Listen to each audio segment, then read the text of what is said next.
B-32. Dominator, el bombardero olvidado de la última batalla de la Segunda Guerra, 18 de agosto de 1945. 3 días después de que el emperador de Japón anunciara la rendición incondicional, 2 bombarderos estadounidenses B-32 Dominator volaban sobre Tokio en una misión de reconocimiento fotográfico. De repente, 17 cazas japoneses despegaron de la base de Yokosuka y atacaron ferozmente a los bombarderos americanos. Las ametralladoras rugieron, los proyectiles atravesaron fuselajes, la sangre salpicó las cabinas. Un aviador murió, convirtiéndose en la última víctima aérea de la Segunda Guerra Mundial. Pero esta batalla no debió ocurrir jamás, porque la guerra ya había terminado oficialmente, y el protagonista de este último combate fue un bombardero que casi nadie recuerda hoy. El B-32 Dominator nació como un plan de respaldo, una alternativa por si acaso el ambicioso proyecto del Boeing B-29 Superfortress fracasaba estrepitosamente. A finales de los años 30, el ejército del aire estadounidense necesitaba desesperadamente bombarderos estratégicos pesados capaces de transportar enormes cargas de bombas a través de miles de millas de distancia, volando a gran velocidad y altitud extrema. El programa del B-29 se convirtió en el proyecto bélico más costoso de toda la guerra, superando incluso al proyecto Manhattan que desarrolló la bomba atómica. Los generales temían que Boeing no pudiera cumplir con especificaciones tan exigentes, así que necesitaban un respaldo urgente. El 6 de septiembre de 1940, 2 contratos se firmaron el mismo día. Boeing recibiría fondos para desarrollar su Superfortress, mientras que Consolidated Aircraft obtendría financiamiento para crear su propio bombardero pesado. Ambas compañías competirían por dominar los cielos del Pacífico. Consolidated basó su propuesta en el diseño Modelo 33, que compartía similitudes con su exitoso B-24 Liberator. Los ingenieros imaginaron un ala Davis de gran envergadura con doble cola, un fuselaje extendido y una nariz redondeada que le daba un aspecto distintivo. El bombardero pesaría 101.000 libras totalmente cargado, convirtiéndose en una verdadera fortaleza voladora. La potencia vendría de 4 motores radiales, Wright Duplex Cyclone, cada uno capaz de generar 2.200 caballos de fuerza. El avión estaría presurizado para vuelos a gran altitud y defendido por torretas retráctiles controladas remotamente, armadas con un total de 14 ametralladoras que convertirían al bombardero en un erizo volador prácticamente indestructible. Todo parecía perfecto sobre el papel, pero la realidad golpearía duramente las ambiciones de Consolidated. La construcción del primer prototipo comenzó junto a la base aérea Tarrant Field Airdrome, en Texas. Desde el principio, los problemas se acumularon como nubes de tormenta. La línea de ensamblaje de la planta de bombarderos de Consolidated acumuló 6 meses de retraso respecto al cronograma original. Los trabajadores luchaban contra especificaciones cambiantes, escasez de materiales críticos y la complejidad técnica de un diseño demasiado ambicioso. El primer vuelo de prueba, programado inicialmente para marzo de 1942, tuvo que posponerse repetidamente. Finalmente, el 7 de septiembre de 1942, el prototipo despegó por primera vez, pareciendo una versión aplastada del B-24 Liberator mientras ascendía hacia el cielo texano.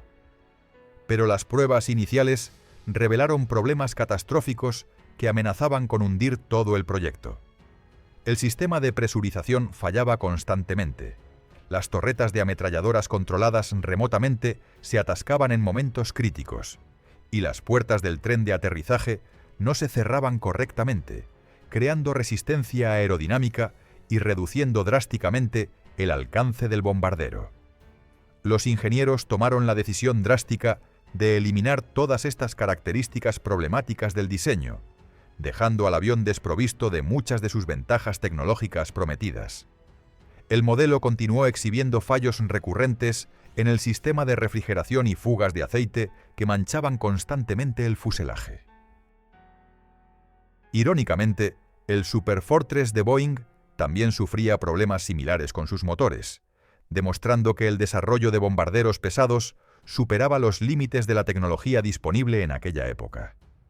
El armamento del primer B-32 consistía en 8 ametralladoras montadas en torretas dorsales y ventrales, con 3 cañones adicionales en el motor exterior capaces de disparar hacia atrás.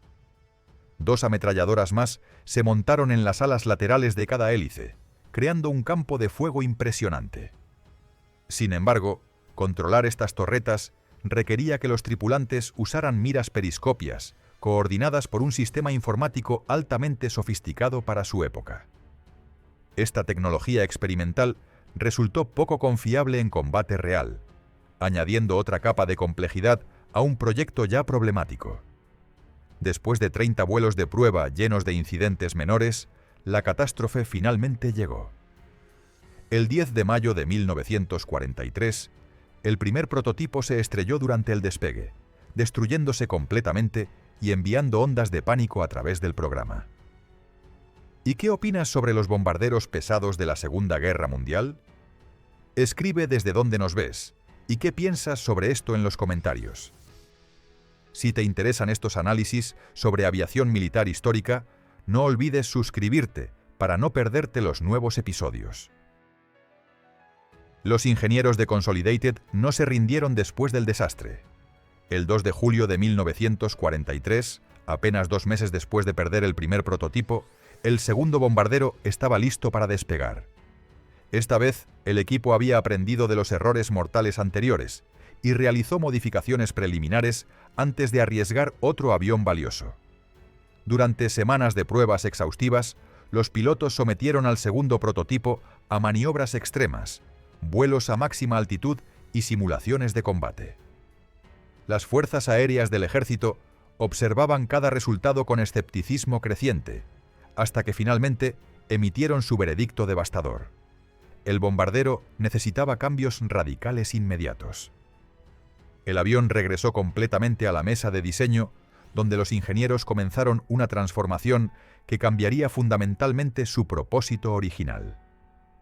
La decisión más drástica fue abandonar el concepto de bombardero de gran altitud y reconvertirlo en un bombardero de altitud media. Esta modificación se realizó principalmente porque el equipo de desarrollo no lograba solucionar los persistentes fallos del sistema de presurización, que continuaba siendo una pesadilla técnica sin solución aparente. Si el avión no podía volar presurizado a 30.000 pies, entonces volaría más bajo sin presurización. Las modificaciones incluyeron la instalación de una cabina escalonada tradicional, reemplazando el diseño futurista anterior que había resultado poco práctico para los pilotos. Las estaciones de ametralladoras también se volvieron completamente convencionales, abandonando los complejos sistemas de control remoto que nunca funcionaron correctamente. Todas las torretas fueron convertidas a modelos Sperry A-17 o Martin A-3FA para puntería manual, permitiendo que los artilleros apuntaran directamente a sus objetivos sin depender de computadoras temperamentales. Paradójicamente, la carga útil aumentó a 20.000 libras, convirtiéndose en una de las pocas mejoras genuinas del rediseño. Además, se introdujo una configuración de cola convencional que asemejaba al avión más al PB-4 IS-2 Privateer. Esta implementación buscaba resolver los recurrentes problemas de estabilidad que habían atormentado al diseño original desde el primer vuelo. El nuevo bombardero parecía un avión completamente diferente, habiendo perdido casi todas sus características innovadoras a cambio de confiabilidad y simplicidad. Las pruebas exitosas del prototipo completamente rediseñado finalmente convencieron a las fuerzas aéreas de apostar fuerte por el proyecto. En marzo de 1943, mucho antes de que el segundo prototipo volara, Consolidated había recibido un contrato optimista para construir 300 B-32. Pero después de las pruebas exitosas del avión modificado, la confianza militar creció exponencialmente y el pedido se expandió dramáticamente. Las fuerzas aéreas ordenaron más de 1.500 bombarderos B-32, anticipando que complementarían o incluso reemplazarían al B-29 en el teatro del Pacífico. Las fábricas se prepararon para producción masiva, contratando miles de trabajadores y reorganizando líneas de ensamblaje completas. Sin embargo, mientras Consolidated luchaba con sus problemas técnicos, Boeing había logrado que su Superfortress entrara en producción y comenzara operaciones de combate. En septiembre de 1944, cuando el primer B-32 Dominator finalmente fue entregado oficialmente a las fuerzas aéreas, los B-29 ya estaban bombardeando objetivos en China con efectividad letal. El Dominator llegaba tarde a una guerra que su rival ya estaba ganando decisivamente.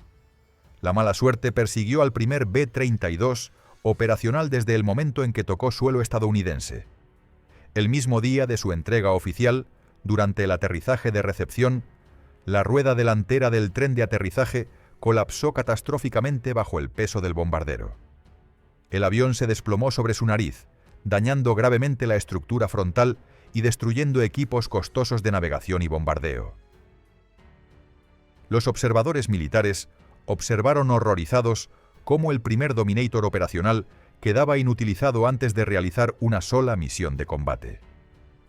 Para enero de 1945, versiones modificadas del avión finalmente llegaron al teatro de operaciones, pero estas unidades carecían completamente de armamento.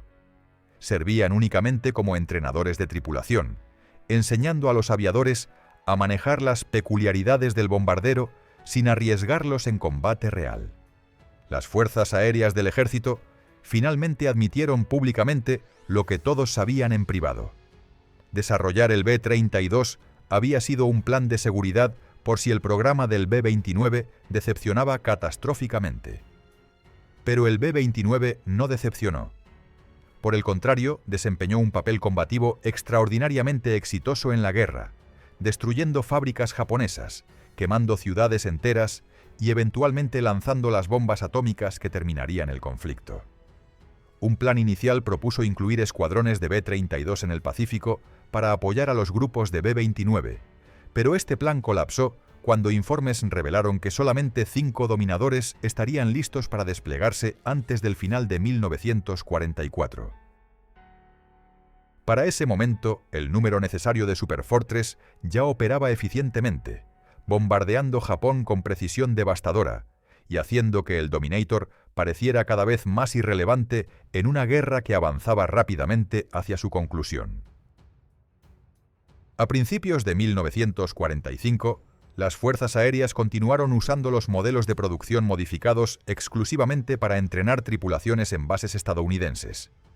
Pero la guerra en el Pacífico demandaba más bombarderos urgentemente, y el general George Kenney, comandante de las fuerzas aéreas aliadas del área suroeste del Pacífico y de la Quinta Fuerza Aérea, necesitaba desesperadamente refuerzos aéreos para sus operaciones. Kenney solicitó formalmente B-29 al Pentágono, argumentando que su teatro de operaciones merecía los mejores bombarderos disponibles para aplastar las defensas japonesas que aún resistían ferozmente. El Pentágono rechazó su solicitud de manera inmediata y tajante. Los Superfortress estaban reservados exclusivamente para bombardeos estratégicos contra las islas principales de Japón, una campaña considerada prioritaria absoluta por el alto mando. Kenney quedó frustrado pero no derrotado, así que aceptó su opción secundaria, aunque más disponible: los B-32 Dominator.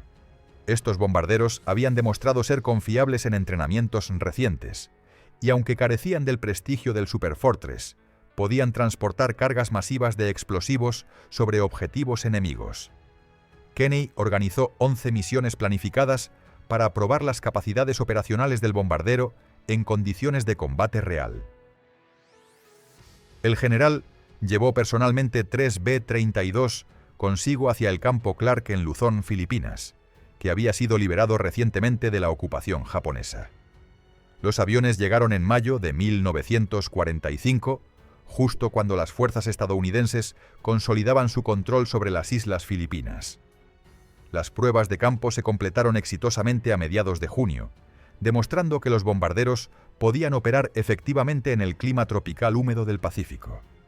Los 3 aviones fueron asignados al grupo 312 del Escuadrón de Bombardeo 186, convirtiéndose en las primeras unidades Dominator en ver acción de combate genuina. La primera misión operacional ocurrió el 29 de mayo contra un depósito de suministros enemigo en Antatet. Los 3 bombarderos despegaron al amanecer, sus bodegas cargadas con toneladas de bombas de alto explosivo. Volaron en formación cerrada sobre selvas filipinas hasta alcanzar el objetivo, donde descargaron su carga mortal con precisión devastadora. Explosiones masivas iluminaron la jungla mientras los almacenes japoneses estallaban en llamas gigantescas. Los Dominator regresaron a base sin daños, confirmando que el bombardero finalmente funcionaba como arma de guerra efectiva. El 15 de junio, los bombarderos atacaron un ingenio azucarero en Taito, que los japoneses habían convertido en instalación militar estratégica. Las estructuras industriales colapsaron bajo el bombardeo intenso, eliminando una fuente importante de suministros para las tropas enemigas. Posteriormente, un objetivo aún más crítico apareció en los informes de inteligencia: una planta de alcohol en Heito, que producía combustible para aviones japoneses. Los B-32 redujeron la instalación a escombros humeantes, privando a los cazas enemigos de combustible vital que necesitaban desesperadamente. La última misión del Grupo 312 se llevó a cabo el 25 de junio de 1945, apuntando a infraestructura de transporte crítica. Varios puentes que conducían hacia la importante ciudad portuaria de Keelung, en el noreste de Taiwán, fueron los objetivos principales. Estas estructuras permitían que tropas y suministros japoneses se movieran rápidamente hacia posiciones defensivas. Los bombarderos alcanzaron los puentes con precisión notable, destruyendo tramos completos y dejando las rutas de suministro enemigas completamente cortadas. Columnas de humo negro marcaron cada impacto directo, mientras estructuras de acero y concreto se derrumbaban en ríos y barrancos. El mes siguiente, el Escuadrón de Bombardeo 386 oficialmente comenzó su transición completa hacia el uso exclusivo del bombardero B-32 Dominator. Más aviones llegaron desde Estados Unidos, expandiendo las capacidades operacionales del escuadrón significativamente. Los pilotos y tripulaciones se adaptaron rápidamente a las peculiaridades del bombardero, aprendiendo a maximizar sus fortalezas mientras compensaban sus debilidades conocidas. A pesar de los méritos demostrados del B-32 en combate limitado, el cuerpo aéreo del ejército seguía favoreciendo abrumadoramente el desempeño superior del B-29. Por esta razón, solamente 3 B-32 fueron enviados inicialmente a Filipinas para pruebas operacionales después de que la Quinta Fuerza Aérea solicitara bombarderos adicionales. El Escuadrón 386 eventualmente recibió todos los dominadores necesarios para integración completa durante julio. Estos bombarderos atacaron objetivos en las islas Filipinas y Formosa, misiones diseñadas específicamente para intimidar a Japón y destruir la moral enemiga que aún resistía desesperadamente. Cada bombardeo demostraba que Estados Unidos poseía recursos aéreos aparentemente ilimitados para golpear al enemigo repetidamente. En agosto, el Escuadrón 186 fue redistribuido hacia Yontan, Okinawa, la isla capturada ferozmente apenas meses antes con enormes bajas estadounidenses. Desde esta base avanzada, mucho más cerca de las islas principales japonesas, los dominadores volaron varias misiones de reconocimiento sobre territorio enemigo. Fotografiaban instalaciones militares, evaluaban daños de bombardeos previos y buscaban nuevos objetivos estratégicos.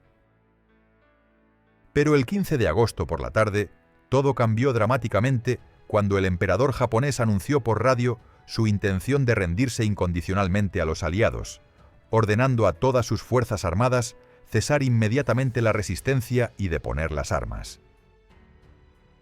Sin embargo, los vuelos desde el portaaviones USS Missouri continuaron hasta principios de septiembre para garantizar el cumplimiento estricto de los términos de rendición.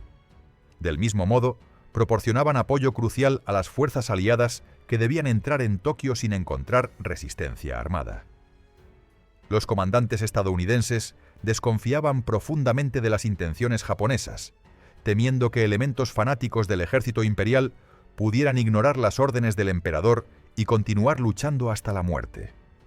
Los bombarderos Dominator volaban constantemente sobre las islas principales, recordando a los japoneses que la aplastante superioridad aérea estadounidense permanecía lista para atacar instantáneamente cualquier señal de traición.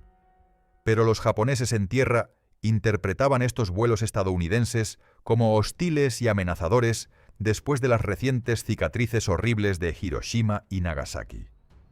Dos ciudades habían sido vaporizadas por armas que desafiaban la comprensión humana, matando cientos de miles de civiles en segundos cegadores.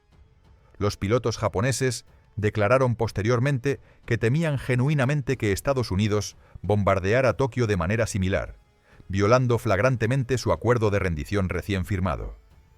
Veían cada bombardero estadounidense sobre su capital como una amenaza existencial a millones de habitantes indefensos. Otros pilotos japoneses afirmaron que ver bombarderos estadounidenses sobre su capital instilaba una rabia incontrolable en el pueblo japonés. La humillación de permitir que aviones enemigos sobrevolaran el Palacio Imperial sin oposición resultaba insoportable para muchos militares que habían jurado proteger al emperador con sus vidas. Elementos radicales dentro de las Fuerzas Armadas japonesas comenzaron discutiendo abiertamente desobedecer las órdenes de rendición, argumentando que el honor nacional exigía resistencia continua. La tensión entre cumplir las órdenes imperiales y defender el orgullo nacional amenazaba con explotar violentamente. El 17 de agosto, apenas 2 días después del anuncio de rendición, cazas japoneses interceptaron bombarderos Dominator estadounidenses durante una misión de reconocimiento rutinaria. Los cazas acosaron agresivamente a los bombarderos mientras las tripulaciones estadounidenses devolvían el fuego defensivamente. Ametralladoras rugieron sobre los cielos japoneses, trazadores iluminaron el aire, casquillos vacíos llovieron desde las torretas. Milagrosamente, ningún bando logró herir al otro durante este primer enfrentamiento tenso, pero las tensiones alcanzaban niveles peligrosísimos que amenazaban con reencender la guerra recién terminada. La unidad de bombarderos decidió realizar misiones de reconocimiento adicionales para discernir si la intercepción había sido un evento aislado, causado por comunicaciones deficientes, o parte de una agresión deliberada coordinada. Los comandantes necesitaban saber urgentemente si elementos rebeldes del ejército japonés estaban preparando una resistencia organizada que pudiera costar miles de vidas aliadas adicionales. Ese mismo día 17, pilotos japoneses participaron en combate aéreo separado contra aviones rusos que apoyaban un desembarco anfibio sorpresa en territorio controlado japonés. Este incidente creó otro conflicto grave con la nación derrotada, requiriendo días de negociaciones diplomáticas intensas para resolver. La madrugada del 18 de agosto, 2 B-32 partieron hacia Tokio para realizar reconocimiento fotográfico exhaustivo de instalaciones militares. Ambos aviones se aseguraron de embarcar 3 especialistas fotográficos adicionales del Escuadrón de Reconocimiento 20, equipados con las cámaras más avanzadas, disponibles para documentar cada detalle de las defensas japonesas. Los bombarderos completaron circuitos metódicos sobre la capital enemiga a altitudes variables entre 10.000 y 20.000 pies, fotografiando bases aéreas, instalaciones portuarias y concentraciones de tropas que aún no habían sido desmovilizadas completamente. A última hora de la tarde, 17 aviones de combate japoneses despegaron desde la base aérea de Yokosuka para interceptar agresivamente. La formación incluía 14 cazas, A-6M0 y 3 N-1K Shiden, máquinas letales que volaban a velocidades superiores a 400 millas por hora. Cada caza estaba armado con 4 cañones de fuego rápido de 20 milímetros, capaces de destrozar bombarderos con ráfagas sostenidas. Aunque estos cazas no podían desempeñarse bien en altitudes elevadas, debido a limitaciones de diseño, a altitudes medias resultaban adversarios formidables que habían derribado innumerables bombarderos estadounidenses durante años de guerra sangrienta. Los cazas japoneses enjambraron los B-32 como avispas enfurecidas, abriendo fuego con todas sus armas simultáneamente. El cielo se llenó de proyectiles trazadores rojos y blancos, mientras las 10 ametralladoras de cada Dominator respondían furiosamente. Casquillos de latón brillante volaban desde las torretas, mientras los artilleros estadounidenses rastreaban frenéticamente a los cazas que pasaban a velocidades vertiginosas. Un bombardero estadounidense, el Hoboken 2, recibió impactos directos en la torreta lateral superior. El plexiglás protector estalló en 1000 fragmentos cortantes y el artillero resultó gravemente herido, sangrando profusamente mientras sus compañeros intentaban desesperadamente aplicarle primeros auxilios en el espacio estrecho de la torreta destrozada. Otro caza japonés maniobró agresivamente hasta posicionarse en el ángulo muerto del bombardero, disparando una ráfaga prolongada que atravesó el fuselaje y perforó ambas piernas de un fotógrafo aéreo especialista. El hombre gritó de agonía mientras la sangre empapaba rápidamente su uniforme. Sus compañeros reaccionaron inmediatamente, aplicándole torniquetes improvisados con cinturones y tiras de tela mientras lo arrastraban hacia una camilla estrecha en la parte trasera del bombardero. El especialista gemía dolorosamente, consciente pero entrando en shock traumático mientras el combate rugía violentamente alrededor de la aeronave dañada. Los cazas japoneses no cedían, atacando repetidamente con determinación suicida. Otro proyectil enemigo penetró el fuselaje del Hoboken 2 nuevamente, esta vez impactando directamente el pecho de un tripulante que manejaba municiones para las ametralladoras. El hombre colapsó instantáneamente, su sangre salpicando las paredes metálicas del compartimento mientras sus camaradas gritaban horrorizados. El piloto comprendió que permanecer a esa altitud significaba muerte segura para toda su tripulación. Empujó bruscamente los controles hacia adelante, lanzando el bombardero en un descenso empinado casi vertical que arrancó gritos aterrorizados de los hombres heridos dentro. El impulso generado por las toneladas de peso del bombardero cayendo a velocidades crecientes les permitió finalmente evadir a los cazas japoneses. Los motores enemigos no podían mantener velocidad en picadas prolongadas, y los pilotos japoneses observaron frustrados cómo sus objetivos escapaban hacia altitudes inferiores donde recuperarían control. Ambos bombarderos estadounidenses, severamente dañados y sangrando combustible de tanques perforados, volaron desesperadamente de regreso hacia Okinawa. El sol comenzaba a ocultarse cuando finalmente divisaron la pista de aterrizaje salvadora a primera hora de la noche. El Hoboken 2 había sufrido terriblemente durante la batalla aérea más violenta que cualquier tripulación Dominator había experimentado jamás. Uno de sus 4 motores había dejado completamente de funcionar, obligando al piloto a compensar constantemente la pérdida asimétrica de potencia. El timón estaba gravemente dañado, respondiendo impredeciblemente a los controles y haciendo cada corrección de rumbo un desafío peligroso. Después de aterrizar exitosamente contra todas las probabilidades, el piloto realizó una inspección completa del fuselaje bajo las luces brillantes del hangar, contando meticulosamente cada perforación visible en la estructura del bombardero. 30 agujeros de bala marcaban el fuselaje como estigmas de una batalla que nunca debió ocurrir. Algunos proyectiles habían atravesado completamente el avión, entrando por un lado y saliendo por el otro, después de destrozar equipos vitales y casi matar a más tripulantes. Los mecánicos observaban atónitos el daño extensivo, preguntándose cómo el bombardero había logrado permanecer en el aire. Los tripulantes heridos pasaron días hospitalizados. Algunos permanecieron semanas completas recuperándose de heridas graves que requerían cirugías múltiples. Médicos militares trabajaron incansablemente para salvar cada vida, aplicando transfusiones sanguíneas y extrayendo fragmentos metálicos incrustados profundamente en tejidos desgarrados. Tristemente, uno de los hombres heridos no logró recuperarse de sus lesiones catastróficas. A pesar de los esfuerzos heroicos del personal médico, sucumbió a sus heridas masivas, después de luchar valientemente por su vida durante horas de agonía. Este tripulante estadounidense se convirtió en la última víctima aérea oficial de la Segunda Guerra Mundial, muriendo en una batalla que técnicamente ocurrió después de que las hostilidades hubieran terminado formalmente. Su muerte simbolizó la tragedia absurda de hombres matándose mutuamente, incluso cuando la paz ya había sido declarada oficialmente por ambos gobiernos. El 19 de agosto, apenas un día después del combate mortal, los militares japoneses comenzaron removiendo físicamente las hélices de sus aviones de combate. Esta medida drástica buscaba evitar absolutamente cualquier ataque no provocado adicional contra bombarderos estadounidenses que continuaban sobrevolando territorio japonés.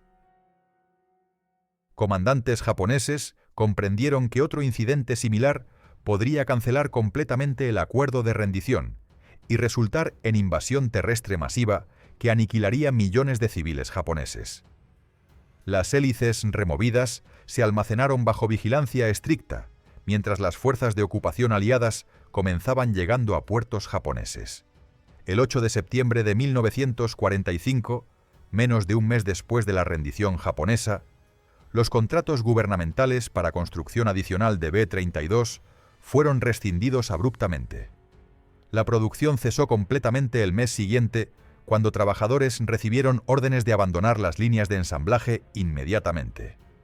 El Cuerpo Aéreo del Ejército desmanteló rápidamente los 116 bombarderos restantes en su arsenal operacional, considerándolos completamente innecesarios ahora que la guerra había terminado definitivamente. Muchos de estos aviones fueron transportados hacia Arkansas para desguace sistemático, donde trabajadores cortaron metódicamente las estructuras en pedazos reciclables. 38 B-32 adicionales fueron enviados al campo aéreo del ejército Kingman en Arizona específicamente para disposición final.